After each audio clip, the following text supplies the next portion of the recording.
ఈరోజు తీర్మానం తీసుకో. ఉంటే క్రీస్తన్నా ఉండాలి, లేదా సైతానన్నా ఉండాలి. మధ్యస్థంగా ఉండే ఛాన్స్ లేదు. సంగమా, ఈ గుండెల్లో క్రీస్తు లేకపోతే పరలోకము అనే గృహములో నీకు అడ్రస్ ఉండదు.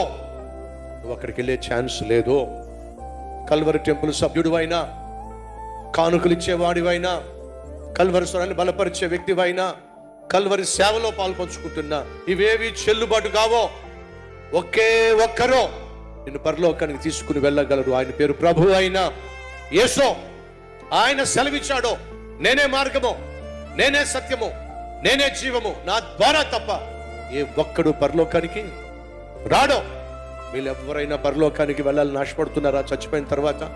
అవునన్న వారు చేసి చూపిస్తారా? అయితే వినండి, మీ గుండెల్లో క్రీస్తు లేకపోతే ఆ గృహములో నువ్వు ఉండే ఛాన్స్ లేదు.